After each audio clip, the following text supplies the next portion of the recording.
मोदी साधना करें या ना करें, वो विवेकानंद रॉक में जाकर करें या वो दिल्ली में ही बैठ के अपने प्रधानमंत्री आवास में कर ले, इससे विपक्ष इतना विचलित क्यों हो जाता है? जैसे ही साधना की बात आती है, ध्यान की बात आती है, मंदिर की बात आती है, इतना विपक्ष के अंदर ये विचलन किस बात की है? इसके दो कारण हैं। एक तो सब मूर्ख है, यह मूर्खतापूर्ण एक स्टैंड होता है विपक्ष में बैठे लोगों का। और दूसरा, जो जैसा कि मैंने बताया कि एक खास समाज को, वर्ग को प्रभावित करने के लिए, उसको उत्तेजित करने के लिए इस प्रकार की एक भूमिका ली जाती है, इस प्रकार का स्टैंड लिया जाता है, जिसको भारतीय जनता पार्टी ने हमेशा एक तुष्टीकरण की राजनीति की संज्ञा दी थी।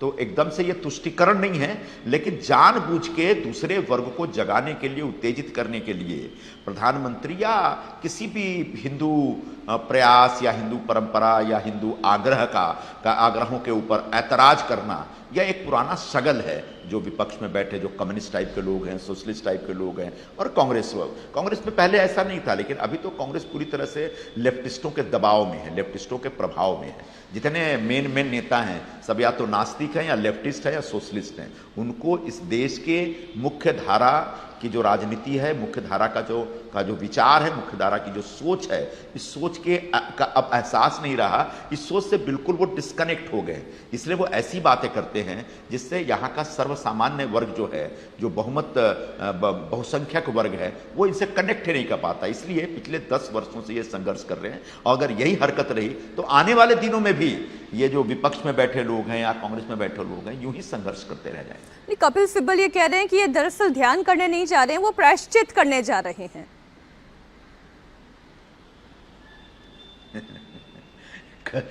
कपिल सिब्बल क्या चीज है सबको पता है। वो तो कांग्रेस के माहौल में चांदनी चौक से 1-2 बार जीते, और वो भी जीते तो मुस्लिम वोटों की वजह से जीते। आप कहीं पे चुनाव लड़के जीत के दिखा दे। कपिल सिब्बल अगर इतने बहुत बड़े वकील हैं, उनके वकालत के पेशे का मैं सम्मान करता हूँ, लेकिन वो जन सामान्य के बीच रह करके जन सामान्य की भावनाओं को समझ करके राजनीति करें, ऐसी समझ उनमें नहीं है। Kapil Sibal basically intellectual type के लोग हैं। तो कांग्रेस पार्टी या विपक्ष में सभी ये इंटेलेक्चुअल डिस्कशन करने वाले लोग हैं, जो भारत के जनमानस में क्या गुजर रहा है, भारत का जनमानस आज कितना बदल गया है, भारत का जनमानस अब नए ढंग से कैसे सोच रहा है, इसकी समझ या इसकी पकड़ उनके पास नहीं है। यही वजह है कि इस तरह की बातें करते रहते हैं। नहीं, लेकिन ममता बनर्जी तो एकदम खाटी पॉलिटिशियन है, जमीनी नेता है। वो ये कह रही कि ये तो चुनाव आचार संहिता का उल्लंघन है, इसका प्रसारण नहीं होना चाहिए। वही बात अभिषेक मनु सिंघवी भी कह रहे हैं। उनकी मजबूरी दूसरी है, जो मैंने बताया आपको। एक दूसरे वर्ग को उत्तेजित करने के लिए हर हिंदू आग्रह का विरोध करना। कोई भी व्यक्ति, कोई भी पार्टी का नेता अगर कोई हिंदू भावनाओं के हिसाब से काम कर रहा है, हिंदू परंपराओं का सम्मान कर रहा है, हिंदू आग्रहों के साथ खड़ा हो रहा है, तो उसका इसलिए विरोध करना है ताकि जो दूसरा वर्ग है वो उत्तेजित हो। और दूसरा वर्ग उत्तेजित नहीं हो रहा है। दूसरा वर्ग को उत्तेजित करने के लिए सब करते हैं, लेकिन दूसरे जो मुस्लिम समाज के लोग हैं ना, वो भी अध्यात्म का अर्थ समझते हैं, वो भी पूजा पद्धति का अर्थ समझते हैं। आप ये कह रहे हैं क्या ममता बनर्जी को हिंदू वोट नहीं चाहिए, सम्मान करते हैं, या अखिलेश यादव को हिंदू वोट नहीं चाहिए? हिंदू वोट तो चाहिए, लेकिन पहले उनको पहली चिंता उनकी मुस्लिम वोटों की है। उनको मालूम है ना कि एन ब्लॉक उनको मुस्लिम वोट चाहिए, एक गट्ठा मुस्लिम वोट चाहिए। उसके लिए जानबूझ के इस प्रकार की बातें करना ताकि मुस्लिम समाज उत्तेजित हो जाए। इसलिए अब मुस्लिम समाज भी इतना कोई उत्तेजित नहीं होता।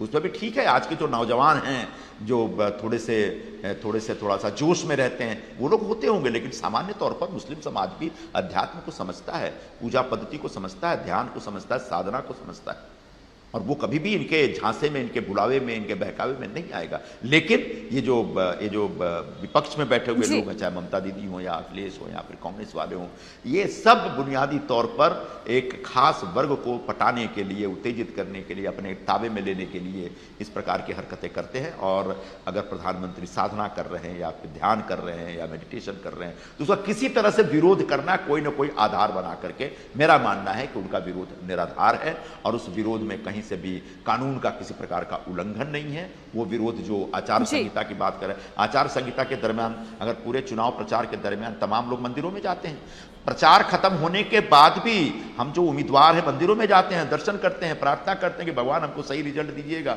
आशीर्वाद दीजिए। जी जी तो प्रधानमंत्री अगर अपनी शांति और सुकून की तलाश में वहां जा रहे हैं और अगर भगवान से कोई विशेष प्रार्थना कर रहे हैं, इस पर किसी को ऐतराज नहीं होना चाहिए। ये तो उनका ये अधिकार है, संवैधानिक अधिकार है।